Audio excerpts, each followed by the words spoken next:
Pour toujours, les roches noires de ce massif portent en elles le deuil et une douleur immense. 10 ans se sont écoulés depuis l'une des pires catastrophes aériennes survenues dans le ciel français, dont la seule trace visible reste ce mémorial. Se dire qu'un avion a pu disparaître entièrement là, je ne le réalise toujours pas. 10 ans se sont écoulés.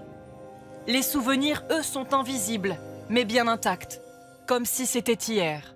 C'est sûr que quand on va en montagne, indéniablement, on est obligé d'y penser, quoi.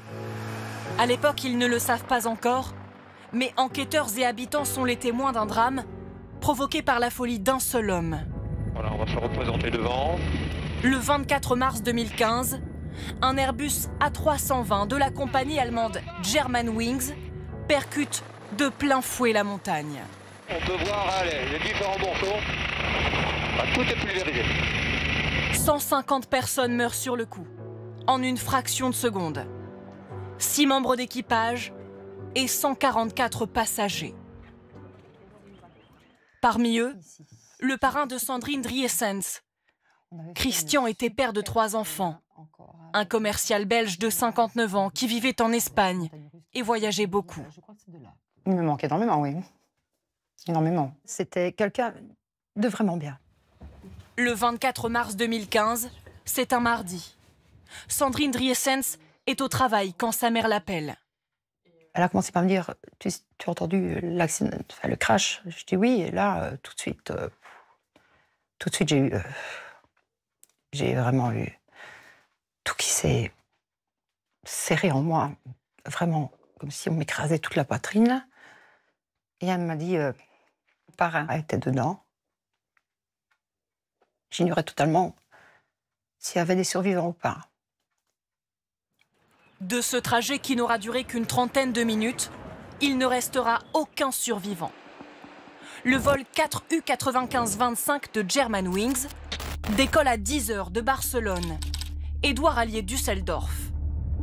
Après avoir atteint son altitude de croisière, l'appareil se met à descendre brusquement, sans jamais émettre de signal de détresse, jusqu'à disparaître des radars dans les Alpes. L'alerte est déclenchée. Un Mirage 2000 décolle pour tenter de retrouver l'Airbus A320. À bord, le colonel Gilles est le premier à découvrir le lieu du crash. C'est aussi la première fois qu'il se livre aux journalistes sur ce qu'il a vu, et cela dépasse l'entendement. En fait, ce que je vois, c'est pas du tout ce que je cherchais. C'est-à-dire que l'épave de l'avion, il y en a pas vraiment, puisque l'avion il a percuté la colline. Et donc là, le premier sentiment qui m'anime, c'est l'incompréhension. Je comprends pas comment, avec la météo qui est belle, cet avion a pu finir dans cette colline. Enfin, il n'y a aucune explication rationnelle à ça, en fait. Il y a encore des corps sur le lieu de l'accident. Vu du ciel, c'est une scène de crime sur plus de 2 hectares. Surréaliste. Des fragments d'épave répandus à perte de vue et terriblement petits. On dirait qu'on voit un peu d'immatriculation. On voit quelques morceaux d'aile, a priori, hein, avec un peu de rouge dessus. En 10 ans, cette image n'a jamais quitté le général David Galtier, de la gendarmerie nationale, de retour sur les lieux qui ont marqué sa vie. À l'époque, il coordonne les moyens pour enquêter sur ce terrain hostile à toute progression humaine, à plus de 1500 mètres d'altitude.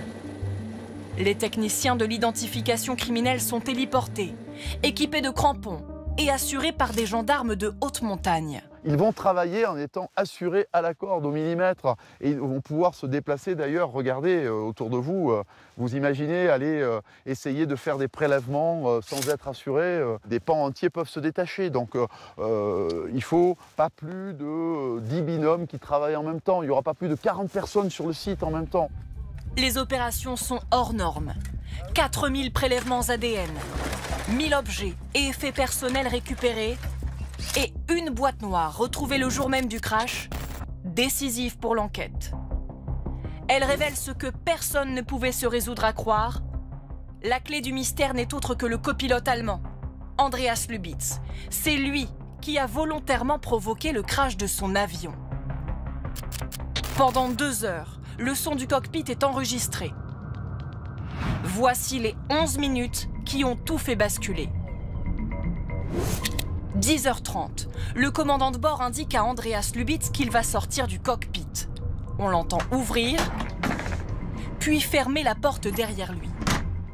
Seul aux commandes, le copilote, après seulement quelques secondes, entame la descente et fait passer l'altitude choisie de 38 000 à 100 pieds, la plus petite valeur possible. 10h33, le contrôleur aérien tente plusieurs fois de contacter Andreas Lubitz, sans réponse. 4 minutes après sa sortie du cockpit, le commandant tente d'y revenir, mais le copilote ne lui ouvre pas. Pendant les 5 minutes suivantes, sans cesse, l'équipage tente de joindre Andreas Lubitz avec l'interphone, frappe à la porte et crie « Ouvre cette foutue porte !» 1 minute avant l'impact, quelqu'un tente de forcer la porte, mais depuis le 11 septembre, les cockpits sont des forteresses. Toutes les alarmes s'activent. Mais jusqu'à la fin, Andreas Lubitz se mure dans le silence, sans dévier de son objectif. Et il est bien conscient. On entend à ce moment-là un bruit de respiration humaine à l'intérieur de la cabine. Et ce bruit de respiration, nous l'entendrons jusqu'à l'impact final. Mais alors, qui était Andreas Lubitz et comment expliquer ce massacre? L'homme de 28 ans était reconnu pour ses qualités de pilotage, mais cachait une part d'ombre. Des perquisitions chez lui révèlent qu'il prenait des anxiolytiques, des antidépresseurs. L'homme était devenu paranoïaque, obsédé par la peur de perdre sa licence de pilote. En 5 ans, il a vu 41 médecins, suivis pour des tendances suicidaires. Selon Klaus Radner, les docteurs auraient dû signaler l'état de santé d'Andreas Lubitz à son employeur. Le 24 mars 2015, il a perdu 3 membres de sa famille. Sa fille Maria, son gendre et son petit-fils Félix. C'est la dernière photo d'eux à Barcelone. C'était la veille de la catastrophe. 10 ans après, il cherche un coupable. L'auteur des faits est mort, mais il a porté plainte contre les médecins. Lufthansa, maison mère de Germanwings, en vain. Alors aujourd'hui, c'est l'État allemand qui le poursuit et à travers lui tout un système. Son médecin l'avait mis en arrêt et fait placer dans un hôpital psychiatrique. Mais il espérait qu'il irait volontairement.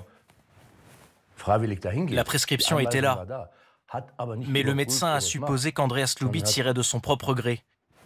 Il aurait pu être hospitalisé de force. En théorie. 10 ans après, les proches de victimes veulent toujours faire la lumière sur les circonstances de ce drame qui a profondément bouleversé l'aviation civile. En 10 ans, les contrôles médicaux et le suivi psychologique des pilotes ont été renforcés. Après la catastrophe, la présence de 2 personnes en permanence dans le cockpit était requise. Cette mesure a depuis été abandonnée par plusieurs compagnies.